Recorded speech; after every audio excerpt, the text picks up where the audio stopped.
Assalamualaikum warahmatullahi wabarakatuh. Perkenalkan, nama saya Fitri Sakila.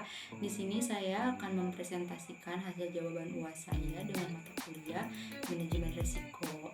Nah, langsung saja di sini saya akan menjelaskan nomor satu, yaitu mengenai jelaskan peluang, ancaman, kekuatan, dan kelemahan smartphone Vivo.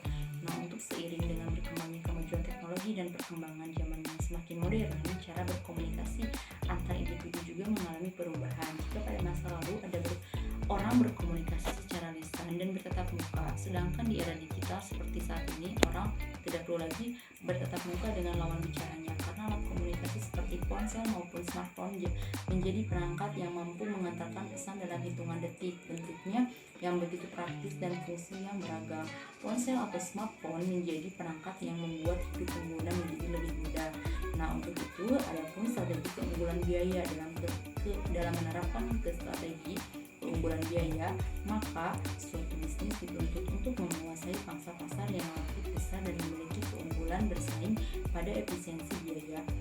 Pada perusahaan smartphone Vivo menetapkan strategi keunggulan biaya produk smartphone, Vivo menerapkan harga yang menarik relatif terjangkau dengan keunggulan teknologi dan fitur yang terbaik. Adapun di sini faktor internal dan faktor eksternal. Untuk internalnya itu adalah kekuatan dan kelemahan.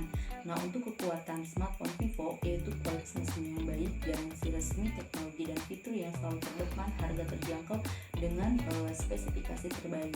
Nah, untuk kelemahannya itu branding di lapangan masih terbilang rendah atau loyalitas promotor. Nah, sedangkan untuk eksternalnya itu peluang dan ancaman. Untuk peluang, brand, pengalaman konsumen yang telah menggunakan produk smartphone Vivo, teknologi dan fitur pesaing yang terbatas, ya, dan adanya vendor atau leasing untuk mempermudah penjualan kredit.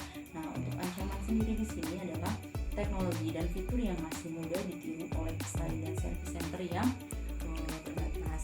Nah, untuk nomor 2 di sini saya akan menjelaskan mengenai pertanyaannya seperti ini. Strategi apa yang kita lakukan untuk mendapatkan peluang untuk mempertahankan dan meningkatkan pendapatan pada masa pandemi dengan perspektif manajemen?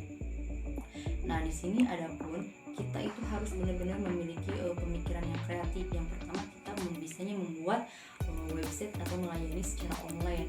Nah, memiliki website toko online itu merupakan investasi jangka panjang dengan bagi kita yang bisnis bergerak di bidang retail, apalagi jika ada kebijakan physical distancing seperti saat ini. Nah, kita mungkin melayani pelanggan secara tatap muka. Di samping sebagai pengganti toko dunia nyata, website juga menawarkan banyak bermanfaat bisnis, diantaranya itu memungkinkan pelanggan untuk mengakses toko siapapun dan mempermudah pelanggan untuk berbelanja untuk mendapatkan kebutuhan, dan itu tetap dapat menjawab pertanyaan pelanggan dengan menyediakan customer service online. Dengan melakukan optimasi mesin pencairan, bisnis dapat muncul di Google dan misalnya bersaing dengan kompetitor yang juga menggunakan toko online. Nah, untuk selanjutnya adapun fokus pada pelanggan yang sudah ada. Nah, di sini dengan adanya wabah corona ini, ungkapan tersebut jadi makin nyata. Pendapat kita itu selama masa karantina itu berlangsung pasti akan menurunnya, atau karenanya ada perlu menyesuaikan anggaran termasuk untuk pemasaran. Nah, untuk selain itu pelanggan yang puas dengan produk kita memiliki kemungkinan untuk merekomendasikannya ke orang lain. Jadi yang perlu kita lakukan saat ini adalah berfokus untuk memberi pelayanan terbaik kepada si pelanggan kita. Yang terakhir adalah tawarkan diskon.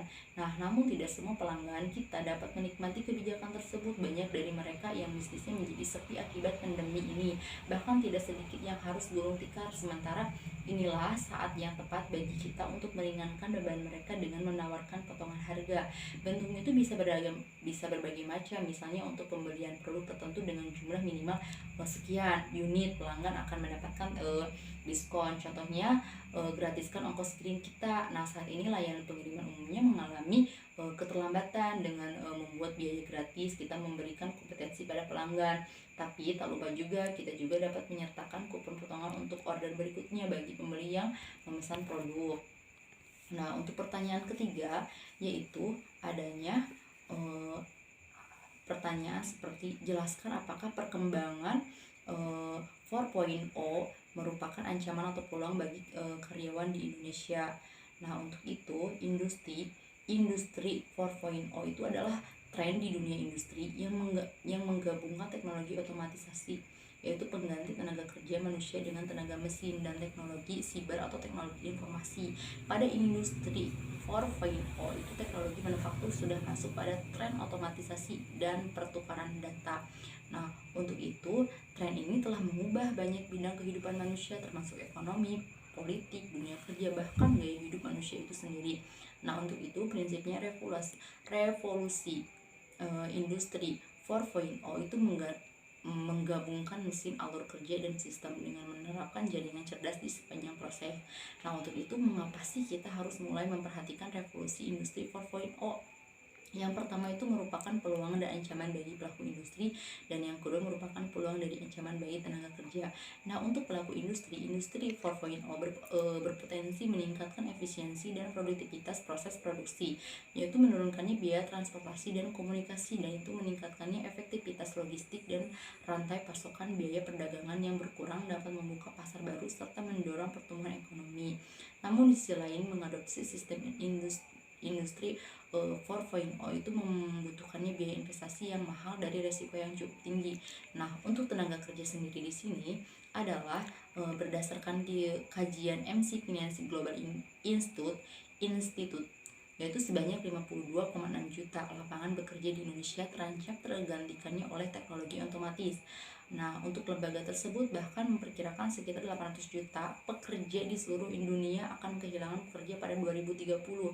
Nah, pekerja tersebut adalah pekerjaan yang sifatnya administratif dan pekerjaan di bidang produksi karena akan lebih banyak otomatisasi. Namun industri 4.0 itu juga akan menciptakan peluang bisnis baru serta pekerjaan yang belum pernah ada dari sebelumnya.